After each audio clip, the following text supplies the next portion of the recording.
નમસ્કાર। સૂર્ય એક નક્ષત્રમાં 14 દિવસ સુધી ભ્રમણ કરે છે। જ્યારે મઘા નક્ષત્રમાં સૂર્યનું ભ્રમણ ચાલતું હોય અને એ દરમિયાન જો વરસાદ પડે તો એ વરસાદને અમૃત સમાન ગણવામાં આવે છે। આમ તો આપણે દરેક વરસાદનું પાણી સંગ્રહ કરીએ છીએ અને એનો પીવા માટે ઉપયોગ પણ કરીએ છીએ। વરસાદના પાણીને સૌથી સ્વચ્છ પાણી માનવામાં આવે છે અને એમાંથી આપણને ઘણા બધા મિનરલ્સ પણ મળે છે। પરંતુ પૂરા ચોમાસા દરમિયાન જો કોઈ વરસાદ સૌથી શ્રેષ્ઠ કોઈ વરસાદનું પાણી માનવામાં આવતું હોય તો જ્યારે મઘા નક્ષત્ર ચાલી રહ્યું હોય અને એ દિવસો દરમિયાન જો વરસાદ પડે તો એ પાણી તોલા સોના તરીકે ઓળખવામાં આવે છે। એટલે કે 1 તોલા સોના બરોબર એ પાણીને ગણવામાં આવે છે। એટલું પવિત્ર પણ માનવામાં આવે છે।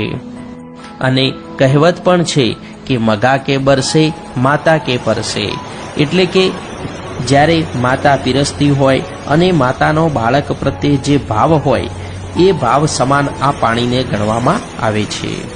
મઘા નક્ષત્રમાં પડેલા વરસાદના પાણીને જો સંગ્રહ કરવામાં આવે તો એ પાણી 12 મહિના સુધી એકદમ સ્વચ્છ સુરક્ષિત રહે છે અને આપણા શરીર માટે પણ ખૂબ જ લાભદાયી બની રહે છે। આ પાણી પીવાથી પેટના રોગો દૂર થાય છે, અન્ય બીમારીઓ પણ દૂર થાય છે।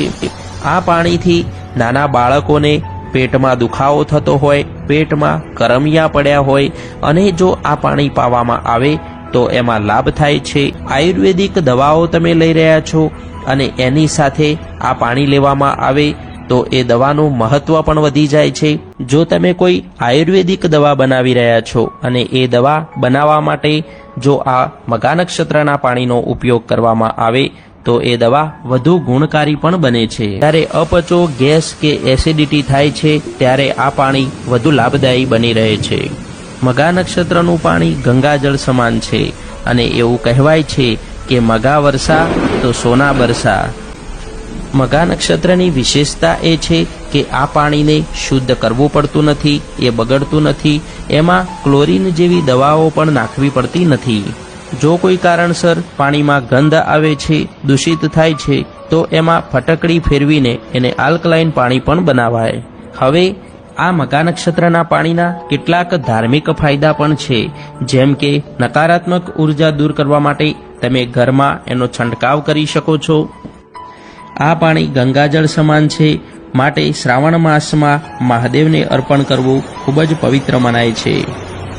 આ પાણી પવિત્ર હોવાથી શ્રીયંત્ર ઉપર અભિષેક પણ કરી શકાય છે તથા ધાર્મિક કાર્યોમાં પણ ઉપયોગમાં લઈ શકાય છે।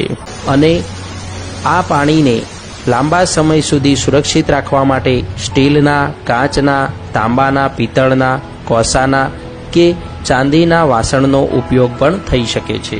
આ મઘા નક્ષત્રનું પાણી જો રસોઈમાં વાપરવામાં આવે અને 12 માસ પીવામાં જો ઉપયોગમાં લેવાય તો આ પાણીના લીધે આપણું શારીરિક સ્વાસ્થ્ય ખૂબ જ સારું બની રહે છે। આ વખતે મઘા નક્ષત્ર 17 ઓગસ્ટથી શરૂ થઈને 29 ઓગસ્ટ સુધી રહેશે। આ વખતે મઘા નક્ષત્રનું વાહન મોર છે અને મોરને વરસાદ ખૂબ જ પ્રિય હોય છે તથા ચોમાસામાં આપણને જ્યારે વાદળોની ગર્જના થતી હોય ત્યારે મોરનો ટહુકાર પણ આપણને ખૂબ જ સાંભળવા મળે છે। માટે મઘા નક્ષત્રમાં મોરનું વાહન હોવું એ ખૂબ જ શુભ ગણાય છે। મિત્રો, ને મઘા નક્ષત્રનો વરસાદ એ વરસાદી પાણીનું વરદાન માનવામાં આવે છે। આ પાણી આવનારા આખા વર્ષ દરમિયાન તમારા પરિવાર માટે ઉત્તમ જડીબુટ્ટીનું કામ કરશે। ખાસ કરીને વડીલોના સ્વાસ્થ્યને તથા બાળકોના સ્વાસ્થ્યને લઈને આ પાણી ખૂબ જ લાભદાયી સાબિત થાય છે। મિત્રો, તમને આ વિડીયો પસંદ આવ્યો હોય તો ચેનલને સબસ્ક્રાઈબ કરજો તથા આ વિડીયો અન્ય મિત્રોને શેર અવશ્ય કરજો જેથી મઘા નક્ષત્રની માહિતી તેમને પ્રાપ્ત થાય। વિડીયોને લાઈક કરજો અને કમેન્ટ અવશ્ય કરજો। ધન્યવાદ।